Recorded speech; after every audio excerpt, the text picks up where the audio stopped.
मनुष्य के जीवन में तीन चीजें ऐसी हैं जो मनुष्य के जीवन को नरक बना देती है। कामः क्रोधः तथा लोभः तस्मात् एतत्त्रयम् त्यजेत्। नंबर 1 काम वासना, नंबर 2 क्रोध, नंबर 3 लोभ। बड़ी विचित्र बात है, गौर से ध्यान देना। एक लिमिट में जब तुम दाल और सब्जी में नमक डालते हो, स्वाद 10 गुना बढ़ जाता है और भोजन पाचक हो जाता है। लेकिन बेलिमिटेड जब नमक डाल देते हो, स्वाद भी बिगड़ जाता है, बीपी हाई हो जाता है, तबीयत खराब हो जाती है, मुंह गला सूखता है। नमक की मात्रा शरीर में जब अधिक पहुंचती है तो मनुष्य का बीपी हाई होता है। जब बीपी हाई हो जाता है तो याद रखना, फिर आपको क्रोध भी ज़्यादा आएगा। इसलिए नमक कम खाया करो तो बीपी आपका नॉर्मल रहेगा। और जब बीपी नॉर्मल रहेगा तो स्वाभाविक गुस्सा आपको नहीं आएगी। जो लोग मिर्चा ज़्यादा खाते हैं उनको भी गुस्सा बहुत आते हुए देखा गया है। राजस्थान में लोग मिर्चा बहुत खाते हैं, इसलिए राजस्थान में 4 आदमी बैठकर बात कर रहे हो तो लगता है झगड़ा हो गया। उनकी बातें दूर से सुनो, आड़ से, तो लगता झगड़ा हो गया। राजस्थान के 10-12 साधु मेरे साथ में थे, अब तो सब वो मर गए। वो आपस में बात करते थे तो कई बार मेरे गुरु मुझसे कहते थे तुम दौड़ कर जाओ, लगता झगड़ा हो गया। मैं वहाँ जाता था, हमने कहा क्या झगड़ा हो गया? बोले तो केवल बातें हो रही, झगड़ा वगड़ा नहीं। ऐसे बात करते हैं गरम गरम होकर। मिर्चा भी ज़्यादा मत खाइए, मिर्चा से आपके आंतों में जलन हो सकती है। पाइल्स की बीमारी भी 99% होने की संभावना है। तेल भी अधिक मत खाइए, अधिक तेल खाने से एसिडिटी हो जाती है। बिल्कुल तेल न खाने से जॉइंटों में चिकनाहट कम हो जाती है, तो जॉइंटों में पेन शुरू होता, दर्द शुरू होता। इसलिए थोड़ा तेल डालना चाहिए सब्जी में, थोड़ा घी भी खाना चाहिए। अधिक दूध पीने से पेट में गैस बनती है, पेट फूल जाता है, कॉन्स्टिपेशन कब्जियत भी हो जाती है। लिमिटेड दूध का प्रयोग करने से पेट का कॉन्स्टिपेशन समाप्त होता है और शरीर को संपूर्ण तत्वों की प्राप्ति हो जाती है।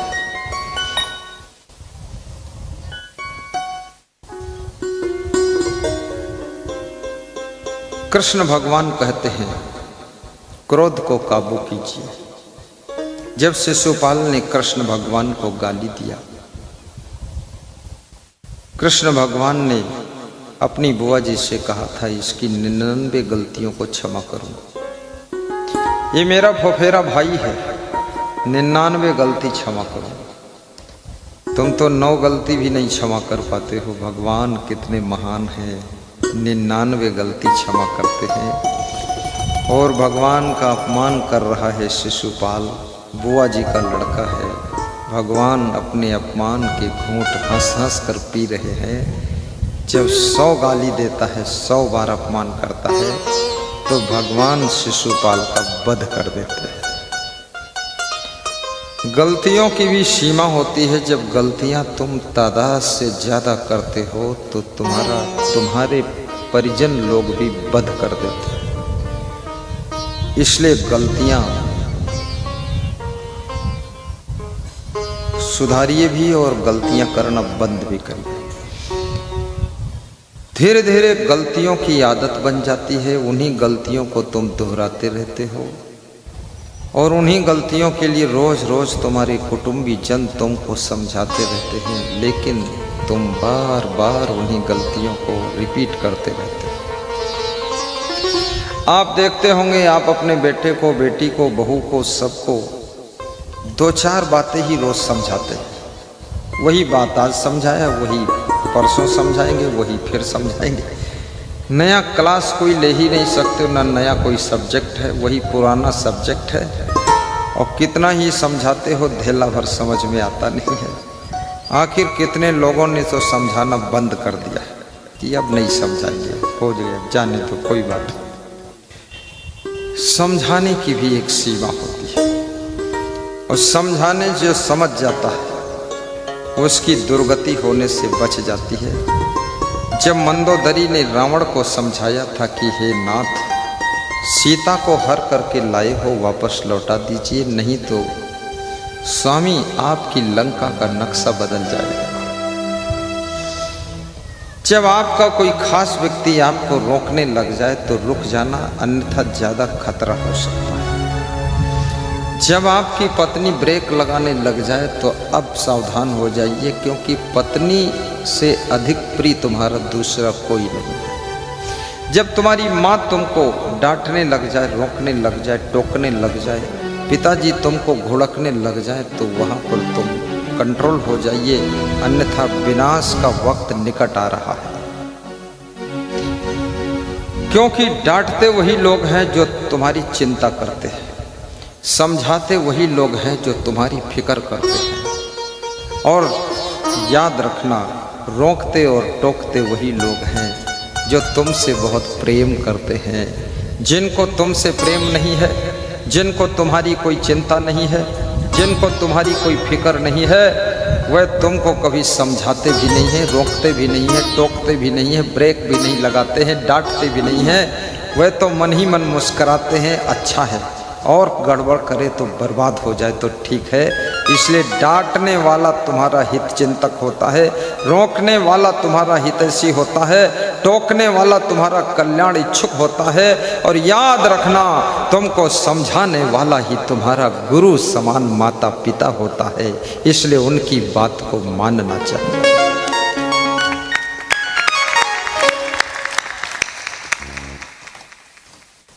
शंकर भगवान ने सती जी को समझाया था कि हे सती जी, तुम्हारे पिता दक्ष प्रजापति यज्ञ कर रहे हैं, उस यज्ञ में तुम मत जाना, क्योंकि आपके पिताजी हमसे नाराज हैं। क्योंकि देवताओं की सभा में जब आपके पिताजी आए थे तो मैं उठकर खड़ा नहीं हुआ था, स्वागत नहीं किया था। सभी देवताओं ने उठ करके तुम्हारे पिता का सम्मान किया था, लेकिन मैंने सोचा मैं उनका दामाद हूँ, मैं तो पूज्य हूँ, मैं क्यों उठूँ। तो सती जी ने कहा, दामाद घर में हो, सब जगह दामादगिरी मत दिखाया करो, खड़े हो जाना चाहिए। याद रखना, कुछ स्थान ऐसे होते हैं जहाँ पर रिश्ते नगण्य हो जाते हैं और वहाँ पद प्रतिष्ठा का सवाल खड़ा हो जाता है।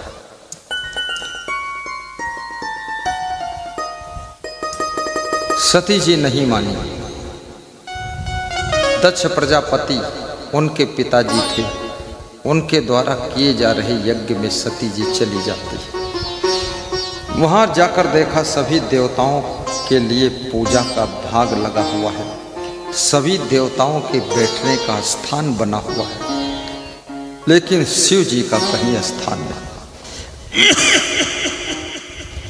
सच्ची पत्नी, धर्म पत्नी जो होती भार्या, अपने पति का अपमान देख करके उसको सहन नहीं होता। सती जी बर्दाश्त नहीं कर सकी,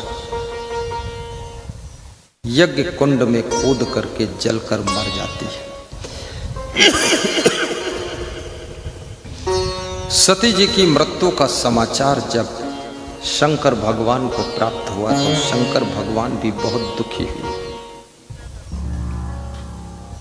क्योंकि सती जी जैसी पत्नी उनको मिली थी। बड़ी मुश्किल से सती जी मिली थी और यज्ञ कुंड की आग में जल करके मर चुकी है। जब शिव जी ने सुना कि सती जी की मृत्यु हो गई तो शिव जी को थोड़ा फिर जोश आ गया। उन्होंने अपने शिव दूतों को और शिव गणों को आदेशित किया कि जाओ दक्ष प्रजापति की अच्छी तरह से पिटाई करो, यज्ञ का मंडप उजाड़ कर फेंक दो, और यज्ञकर्ता जो ब्राह्मण आए उनको भी पीटो डंडों से कस के, और जितने वहाँ देवी देवता हैं सबकी ठोकाई कर दो, सबका पूजा पाठ निकाल दूंगा। शिवगण आते हैं, जैसे रैपिड एक्शन फोर्स आता है, जोर से लाठी चार्ज शुरू होता है। सभी देवी देवताओं में भगदड़ मची, सबको 2-2 4-4 लाठियां लगी। पंडित ब्राह्मण ओम नाम तो गणपति गंगवा भी पीटे गए सब, और दक्ष प्रजापति को बहुत मारा, यज्ञ विध्वंस कर दिया गया, सारा खेल बिगड़ गया है। यदि सती जी शिव जी के कहने से मान जाती तो ये कोई उपद्रव नहीं होता। इसलिए कहा जाता है जब खास लोग न्योता ना दें तो थोड़ा सोच समझ कर जाना। माता पिता के यहाँ भी जाने में उस समय सावधान रहो जिस समय अगर कोई रंजिश है तो मत जाइए। केवल गुरु के यहाँ आप बिना न्योता के जाइए, सत्संग में बिना न्योता के जाइए, क्योंकि सत्संग सार्वभौमिक होता है। यहाँ पर कोई पर्सनल निमंत्रण की आवश्यकता नहीं, और सत्संग में जो आता है सब लोग गुरु के प्रति श्रद्धा लेकर आते हैं, और सत्संग सबके कल्याण के लिए होता है। सत्संग स्वार्थ का कार्यक्रम नहीं है, सत्संग परमार्थ का कार्यक्रम है। जिनके गांव में आश्रम है, मंदिर है, वे लोग सौभाग्यशाली हैं। साधु संतों को आश्रम में मेहनत करना चाहिए और आश्रम की उन्नति भी करना चाहिए। कितने साधु संत आश्रम के उत्थान के लिए बहुत मेहनत करते हैं, बुद्धि लड़ाते हैं। कितने साधुओं को देखा गया कि बहुत आलसी होते हैं, आश्रम में झाड़ू भी नहीं लगाते। बिना कर्म के स्वर्ग भी नरक बन जाता है, और कर्म करने की यदि कला है तो तांडव वन हस्तिनापुर की राजधानी से ज्यादा सुंदर निर्माण होकर खड़ा हो जाता है। इसलिए कर्म कीजिए।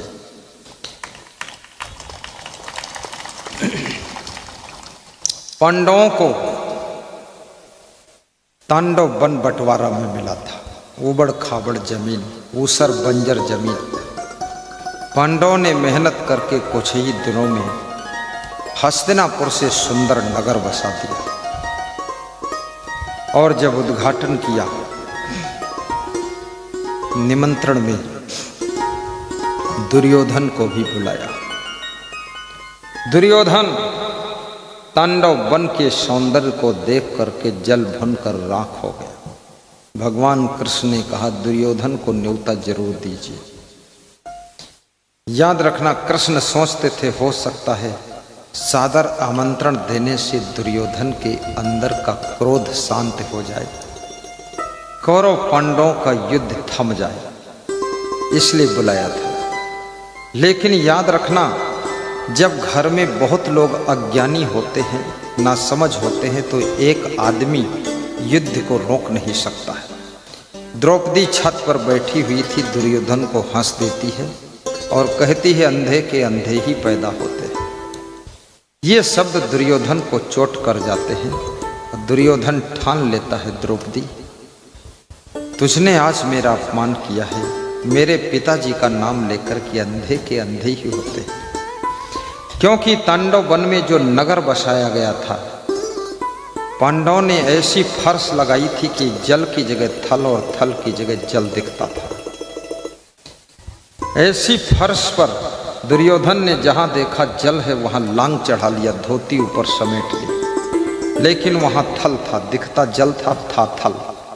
और जहां पर थल दिख रहा था, दुर्योधन ने धोती नीचे गिराई, धोती लंबी किया तो पानी में धोती भीग गई। तो द्रौपदी छत पर बैठी थी और हंस देती है। याद रखना, हंसने में भी सावधान रहना चाहिए। कभी कभी आपकी हंसी, आपकी मजाक बहुत बड़े दुख द्वंद का कारण बन जाती है। और जब कोई कार्यक्रम होता है तो महिलाओं का मन होता छत पर बैठूं जहां से मैं सबको देखूं, देखने की बड़ी लालसा होती। वह छत पे बैठी थी द्रौपदी, और छत से देख करके देख लेती वहां तक तो ठीक था, लेकिन जोर से ठठोली मारकर हंस दिया, और हंस देती वहां तक ठीक था, लेकिन अंधे के अंधे होते हैं ये बोल भी दिया, बड़ी चोट लग गई। बोलने में जो लोग सावधान नहीं होते, कितने घरों में बोलने के कारण ही संगठन टूट गया, बंटवारा हो गया, सब खटर पटर हो गई।